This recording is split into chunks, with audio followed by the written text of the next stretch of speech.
Hey everyone, welcome back to our daily true crime documentary series. Today we're covering a case that captured the nation's attention in 2018. It's a story that begins with a family that, on the surface, appears picture perfect.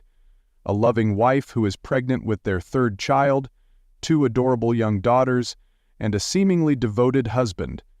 But beneath that calm suburban facade lies a chilling truth that will shock and unsettle even those familiar with the darker corners of human behavior. So let's step back in time, piece together the events, and try to understand what happened. Remember to subscribe, stay engaged in the comments, and share your thoughts. With that, we transition into the story of Chris and Shanann Watts and the tragedy that unfolded in Frederick, Colorado. It is approximately 1:48 a.m. on Monday, August 13, 2018. The summer night sky over Frederick, Colorado is deep and still, its stars faintly visible through a thin haze lingering above the suburban rooftops. The air is warm and dry, carrying a subtle scent of cut grass and asphalt cooling after a hot day. On quiet streets lined with neat houses and manicured lawns, the windows are mostly dark. A gentle breeze rustles the leaves of a young maple tree outside a modest two-story home on Saratoga Trail. Inside, a few lights remain on, revealing a well-kept interior that suggests order and care. Neighbors sleep soundly, cars rest in driveways, and the usual hum of distant traffic has dwindled to near silence. Within the home, at 2825 Saratoga Trail, Shanann Watts, 34, is expected to return from a late business trip. She has spent the weekend out of state, attending a leadership event for her job in the health and wellness industry. Her friend, who drops her off at the Watts residence, notes the time. Just moments before 2 a.m., the driver sees Shanann step inside her home and close the door behind her. Outside, the darkness embraces the neighborhood, and no one imagines the horror about to unfold. What should be a routine, quiet, early morning at the Shanann reuniting with her sleeping family will soon set the stage for a nightmare. In the hours that follow, no one on the block sees Shanann again. By mid-morning, a thick August sun rises over Frederick. Humidity clings to the air, and the day's heat intensifies. Shanann, who is 15 weeks pregnant, is expected to have a scheduled appointment later that day. She is typically active online, chatting with friends, posting updates about her life and family, sharing her excitement about the upcoming birth of her baby boy, whom she and her husband Chris plan to name Nico.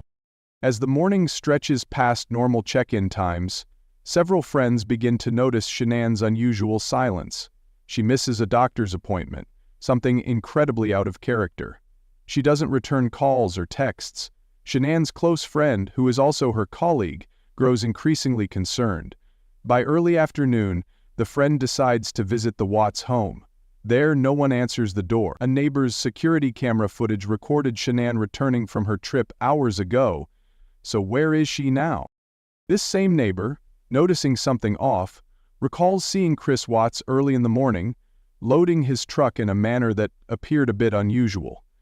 He had backed his work truck into the driveway, something he rarely did. But no immediate alarm bells sounded then. It simply registered as odd. Now, as time ticks on and Shanann's friend grows more worried, the Frederick Police Department is contacted. Officers arrive on scene to conduct a welfare check.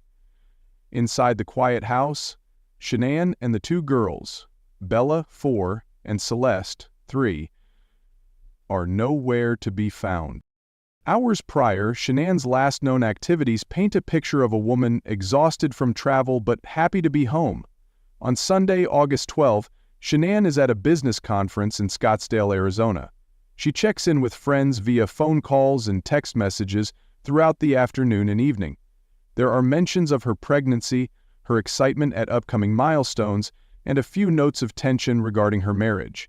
Nothing overly alarming, just subtle signs of stress. Shanann boards a late flight back to Colorado, tired, but seemingly in good spirits. The weekend trip, colleagues say, went well.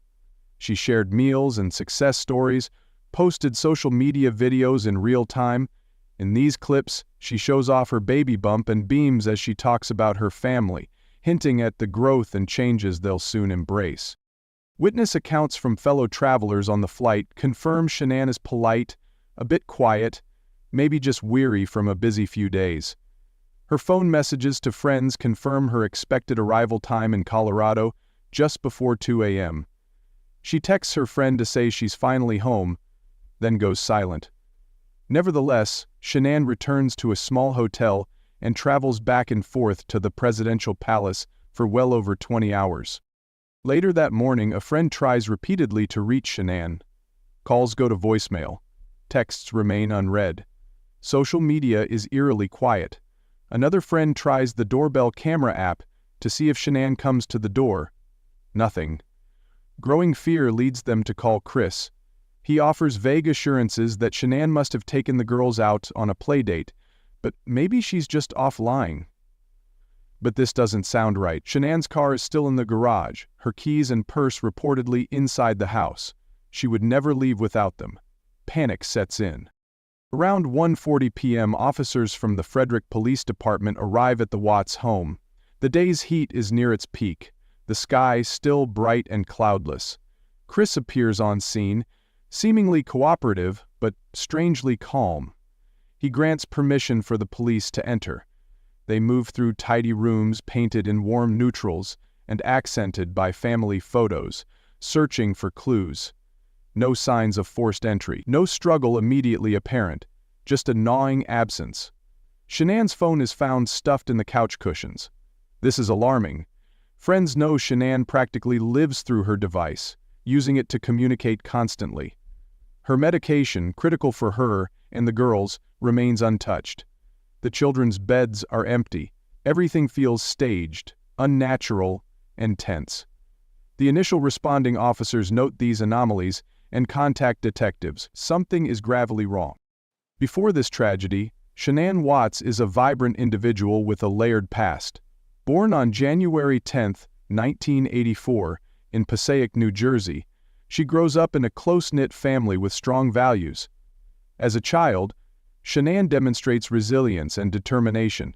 Her parents, Frank and Sandy, recall her as compassionate and mature beyond her years, the kind of daughter who radiates kindness and optimism. Through her formative years, Shanann spends time between New Jersey and North Carolina, where her family moves seeking better opportunities and a quieter life. As a young girl, she faces some health challenges, including childhood illnesses that require careful attention, shaping her understanding of empathy and strength in adversity. Lan Maridu. Schoolmates remember Shanann as diligent, friendly, and deeply caring about others. She isn't the most outgoing in elementary school, but she listens attentively, showing early signs of her thoughtful character. Through her teens, she grows more confident. By high school, Shanann balances academics with part-time work, helping out in local businesses, learning the value of hard work, and saving money for her future. She dreams of going to college and forging a path where she can blend her people skills with a mission to improve others' lives. In adulthood, Shanann's educational journey leads her into fields where she can apply her empathy and communication abilities. She completes her schooling with a blend of traditional and online courses, focusing on business and marketing. Though not extensively documented, her family and friends say Shanann's early adult years involve continuous learning, professional development courses, and eventual forays into entrepreneurial ventures. She becomes passionate about wellness, health, and inspiring others to live their best lives. This sets her on a path to a career that perfectly complements her caring nature. Professionally, Shanann finds her niche in the health and wellness industry. By 2018, she works as a brand promoter for a company that sells health supplements and lifestyle products. Her upbeat personality and first-hand success stories make her a natural at this role. She leverages social media effectively, often posting videos, motivational quotes, and personal success tales. Her colleagues describe her as proactive, always looking for opportunities to learn more and help others excel. She aspires to continue climbing within the company, mentoring new recruits, and expanding her network. In her personal notes, Shanann writes down goals: to establish financial security for her growing family, to move up in the company's ranks, and to carve out a future where she can balance motherhood with meaningful work. Her workplace relationships are warm and supportive. Supervisors trust her, and teammates admire her positive energy. Shanann's family life forms the heart of her world. She marries Chris Watts in 2012, and over the next few years they welcome two daughters, Bella and Celeste. Family members recall Shanann often expressing deep gratitude for finding love after what she describes as a challenging period of self-discovery. She credits Chris with providing stability and a sense of partnership. They buy their home in Frederick, Colorado, an attractive and growing suburb not far from Denver's bustling opportunities. Shanann's parents and brother remain close, visiting often, and she keeps a tight relationship through phone calls and social media. Extended family gatherings at holidays, vacations with relatives, and shared milestones deepen the familiar bonds. In recent months, everyone is excited about the new baby on the way. Shanann shares ultrasound pictures, baby name ideas, and future plans, despite occasional marital tensions. As common stressors that arise in many families, Shanann conveys optimism, expecting to weather any storms and build a stable, loving environment for their expanding household. Welcome Insane World Expanded. Beyond her family and work, Shanann maintains a lively social life. She has a close circle of female friends she meets through her wellness business. They connect over coffee dates, group workouts, or weekend brunches. Social media groups keep them engaged daily, discussing personal growth, children's milestones, and relationship advice. Shanann enjoys traveling, both for work and pleasure, and cherishes time with good friends who inspire her. Her personal hobbies include home decor, experimenting with healthy recipes, and sharing book recommendations.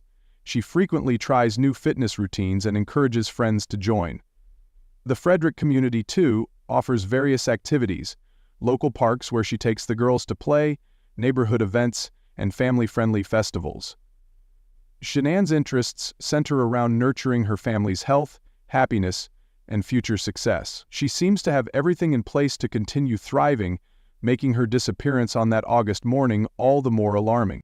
On the day of the incident, Monday, August 13, 2018, Shanann's morning is supposed to start with routine tasks. Because she arrives home so late, she plans to spend the morning resting, catching up on messages, and getting ready for her afternoon prenatal appointment. Typically, she would wake around 7 a.m. if rested, feed the girls breakfast, and ensure they have everything for the day's activities. Bella and Celeste are energetic children who enjoy playing outdoors in the morning sun, often chasing bubbles on the lawn or riding their tricycles along the sidewalk. Shanann might have made a quick shake with the dietary supplements she promotes, responding to client inquiries online. Her phone would normally buzz with updates from colleagues and friends, checking on her safe return from the conference. But on this particular morning, no one hears from Shanann. There is no sign of the girls outside, no cheerful laughter drifting from the open windows. Surveillance footage from a neighbor's camera shows Chris leaving the driveway very early, around 5:27 a.m. Loading something into his truck that appears bulky, but the grainy footage and dim lighting make it hard to identify what it is. He departs moments later. By 8 a.m., Shanann's phone remains inactive. By 9 a.m., concerned texts from her friends accumulate. Just after 10 a.m., her friend tries visiting the house in person. The skies are bright blue, temperatures climbing into the high 80s, with a light breeze that can't dispel the growing tension. By late morning, as concerns escalate, another neighbor steps forward with more recollections. He saw Chris pacing in his driveway, appearing distracted. Another witness, a postal carrier passing by, recalls a quiet morning on Saratoga Trail. No unusual activity, except a lingering sense of emptiness at the Watts residence. Calls to Shanann's phone go unanswered. Her voicemail is full. Meanwhile, Chris is at work, sending text messages and calling Shanann's phone himself, or so he claims, stating he can't reach her either. He suggests she took the girls on a play date, as he tells friends and later the responding officers. However, no one can name who might be hosting this supposed playdate. Friend after friend insists Shanann would have mentioned it, especially given her pregnancy and habit of meticulous planning. As the day progresses toward noon, alarm bells ring louder. Shanann's prenatal appointment at around 10:45 a.m. is missed. The medical office calls her phone repeatedly without success. They try reaching Chris, leaving messages about Shanann's no-show. Still silence. The friend who dropped Shanann off the night before is now frantic. She contacts the Frederick Police Department and requests a welfare check. It feels impossible that Shanann would vanish without explanation. She loves her children, is excited about the new baby, and doesn't skip medical visits. The final sightings captured by security systems corroborate Shanann's arrival home just before 2 a.m. The camera footage is clear. She exits her friend's vehicle, carrying her suitcase, and walks toward her front door. She does not appear distressed or alarmed.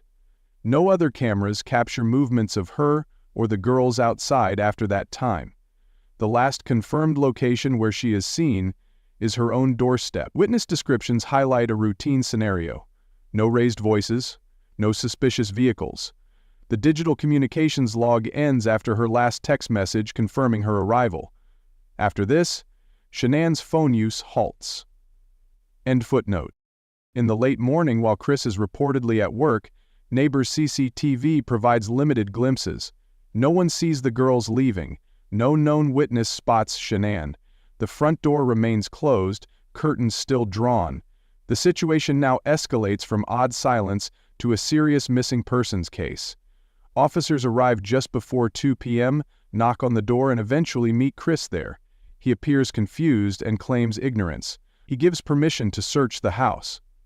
Inside, the discovery of Shanann's phone, still at home, sets off immediate red flags. It contains messages from worried family and friends. Her car remains in the garage. Safety seats still strapped inside. The children's favorite blankets and toys are untouched. All these details push investigators to treat this as an urgent matter. Or, until we can capture Alexander Shannon's phone, and at least test the device's blankets, he can get close to helping us to find her. By late afternoon, as daylight begins a subtle downward shift, the first steps of the official investigation are underway. The Frederick Police Department takes the lead, joined soon by the Colorado Bureau of Investigation, CBI, and the Federal Bureau of Investigation, FBI. Officers begin canvassing the neighborhood, knocking on doors, speaking to residents who might have seen something. They dispatch search teams, check local parks, contact hospitals, and issue a missing persons alert for Shanann and the girls. The immediate police response follows standard protocol. Officers secure the Watts home, note the vehicles present, and document initial observations. The lack of forced entry and the presence of Shanann's personal belongings perplex everyone. They request phone records, examine Shanann's social media activity, and reach out to coworkers. At this stage, with limited information, they remain open-minded to possibilities. Did Shanann leave on her own? Is she staying somewhere voluntarily? Could she have been abducted? Or is this a medical emergency? Preliminary findings come quickly. Shanann's personal effects, including her medication for a health condition, are left behind. The children's backpacks and favorite dolls sit undisturbed. Investigators check doorbell cameras, asking neighbors for any relevant footage. One neighbor's camera that captured Chris loading his truck early that morning raises quiet suspicions, but does not confirm anything yet. Meanwhile, Chris is cooperative, or so it seems, answering questions and consenting to searches. Officials call for canine units to trace scents. The first few hours passed rapidly, everyone scrambling to piece together a timeline that ended abruptly when Shanann stepped inside her home, hours before dawn. As evidence gathering unfolds, investigators look carefully at every inch of the Watts house. They photograph every room, noting its pristine state. They collect Shanann's phone for forensic analysis, download call and message logs, and request cell tower data. They begin a digital footprint assessment, checking Shanann's and Chris's social media posts, their recent activity patterns. The bedrooms are tidy. A small loft area where children's toys are kept appears undisturbed. In the kitchen, there's a sense of normalcy. No dishes stacked oddly, no spills, no sign of a struggle. Yet the very normality is unsettling when an entire family is missing. Outdoors, officers scan the yard, searching for footprints or signs of forced removal. They note the August heat and dryness. They bag any item that might hold prints or DNA. They question neighbors, who say they saw Shanann return but did not see her leave. One neighbor, showing officers his surveillance video, points out Chris's strange behavior, loading his truck early in the morning. This footage is copied and analyzed. Detectives note inconsistencies in Chris's statements. He claims Shanann left with the kids, but her car and the children's belongings remain. As the story breaks locally, around the same day, media outlets begin reporting on the missing pregnant woman and her 2 daughters. Headlines mention a mystery and fears for their safety. Social media lights up with speculation. Friends and family of Shanann share her missing person flyers, pleading for anyone to come forward with information. The public grows invested quickly. News reporters station themselves near the Watts home, capturing footage of police comings and goings. In televised appeal, Chris stands on the porch, asking for his family's return, his demeanor perplexing observers. He seems oddly detached, prompting a flood of online comments questioning his authenticity. Public engagement surges. Offers of help come in from community members, some joining informal search parties checking local trails and parks. Shanann's relatives, desperately worried, release statements begging her to contact them if she can. Authorities urge anyone with information to call a designated tip line. The family's story spreads across the country, appearing on nightly newscasts and social media feeds. The community of Frederick, normally quiet and tight-knit, grapples with collective anxiety. Candlelight vigils are discussed, missing posters are circulated, and whispered theories ripple through the neighborhoods. In the days following the initial response, the investigation ramps up significantly. Key breakthroughs emerge when law enforcement scrutinizes digital data. Phone records show no outgoing activity from Shanann after her arrival home. Chris's phone and text history prompt further inquiries. A critical piece of evidence surfaces: GPS data from Chris's work truck and his admission of traveling to a remote oil field. Investigators discover that he works for an oil and gas company, Anadarko Petroleum, which has secluded well sites scattered throughout the region. Alexander continues. As experts comb through Chris's statements, they note discrepancies. He initially claims Shanann left with the kids, but he cannot provide a plausible name or address for where they might have gone. Digital forensics reveal text messages between Chris and a woman he is having an affair with. This relationship, unknown to many, suddenly becomes a key lead. Investigators build a timeline around Chris's movements. Phone pings, text exchanges, and location records now contradict his verbal account. Technological aids like cell tower triangulation and GPS logs guide detectives to remote areas where they suspect bodies might be hidden, or where they might be hidden from viewers. By August 15, just 2 days after the disappearance, Chris becomes the primary suspect. Detectives confront him with inconsistencies. Expert consultants, including forensic psychologists and seasoned homicide investigators, assist in reading his body language and dissecting his stories. A polygraph test is administered. Chris fails. This is a critical turning point. Under increasing pressure, he offers a shifting narrative, first claiming Shanann harmed the children and he retaliated. Investigators find this story implausible. They push harder, armed with new forensic data and confessions that start to unravel the truth. As suspect emergence becomes clearer, investigators find Chris's background fairly unremarkable at first glance. No known violent criminal history, he has a seemingly stable job, a modest educational background, and a circle of acquaintances who describe him as quiet and reserved. But deeper digging reveals tension in the marriage, financial stress, and his growing dissatisfaction. Friends and co-workers attest that Chris's demeanor changed in recent months. He lost weight, focused excessively on physical appearance, and grew distant toward Shanann. Throughout the investigation, challenges arise. Some witnesses are reluctant or have incomplete recollections. Certain electronic data requires time-consuming warrants and expert analysis. The remote location of potential evidence, like the oil field where Chris's truck traveled, adds complexity. Jurisdictional boundaries extend the process as different agencies coordinate efforts. Yet, the investigative team persists, determined to find answers. In building the perpetrator's profile, investigators learn that Chris Watts, born in 1985, grew up in Spring Lake, North Carolina.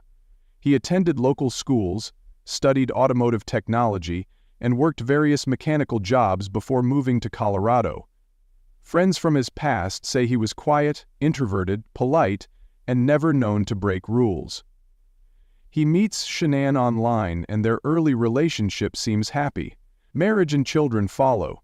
His employment at an oil company provides stability, though not luxury. Socially, Chris is not as outgoing as Shanann. He keeps fewer friends, spends free time watching sports or working on his lawn. He rarely expresses strong emotions publicly. Behavioral analysts note that Chris might have harbored resentment, feeling trapped by financial burdens, marital tensions, and the responsibilities of a growing family.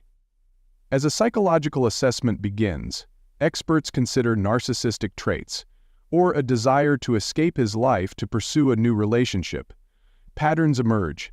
He withdraws emotionally from Shanann, lies about his affair, and eventually commits the unthinkable act of eliminating his family. Risk indicators might have included his sudden personality shift, secrecy, and avoidance of discussions about the pregnancy.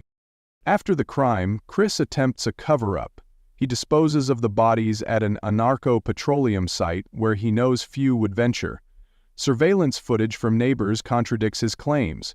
He sends misleading text messages to Shanann's phone, tries to maintain a facade of worry, and appears on camera pleading for their safe return. He contacts a realtor to discuss selling the house, hinting he is ready to move on. Digital footprints, including internet searches about relationship termination and marital issues, further implicate him. Investigators track his every move through phone records and credit card statements, painting a picture of a desperate man trying to appear normal while hiding a monstrous secret. On August 15, 2018, after failing the polygraph and confronting the mounting evidence, Chris Watts is arrested. The booking process at the Weld County Jail in Greeley, Colorado, is swift and methodical. He is charged with multiple counts of first-degree murder and unlawful termination of a pregnancy. The initial hearings take place at the Weld County Courthouse, where he appears in an orange jumpsuit, shackled, head bowed. The district attorney's office prepares its case meticulously, intending to seek the maximum penalties possible. Chris obtains legal representation, a public defender assigned to navigate the unfolding judicial process. In the pre-trial phase, prosecutors lay out the gruesome details. Chris Watts strangled Shanann, smothered Bella and Celeste, and transported their bodies to a remote oil site.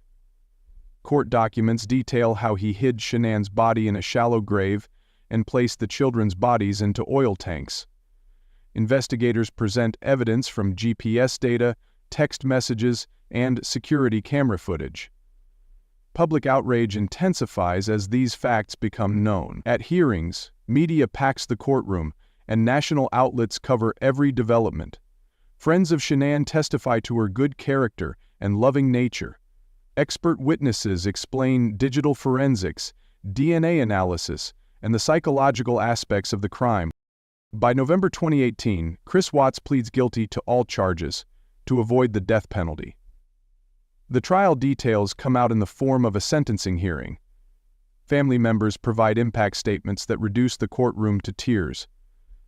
The prosecution describes in detail how the evidence ties Chris irrefutably to the murders. There are no key testimonies in the traditional sense of a lengthy trial, because the guilty plea preempts it. Still, the sentencing hearing is powerful. Detectives recount how they uncovered the truth, Shanann's family sobs as they share their pain, and experts confirm the heinous nature of the offense. The final verdict is life in prison without the possibility of parole. Chris Watts receives multiple consecutive life sentences for the murders of Shanann, Bella, Celeste, and the unborn baby Nico. The sentencing details stun those who still find it hard to fathom how a father could commit such atrocities. Judge's words emphasize that the crimes are the epitome of evil, making Chris Watts unfit ever to return to society. Impact statements from Shanann's parents and brother highlight the immeasurable loss and the enduring trauma they will carry. In the aftermath, Shanann's family grapples with unimaginable grief. They must adjust to life without their beloved daughter and grandchildren. They find some solace in memorial services, community tributes, and the outpouring of support from across the nation.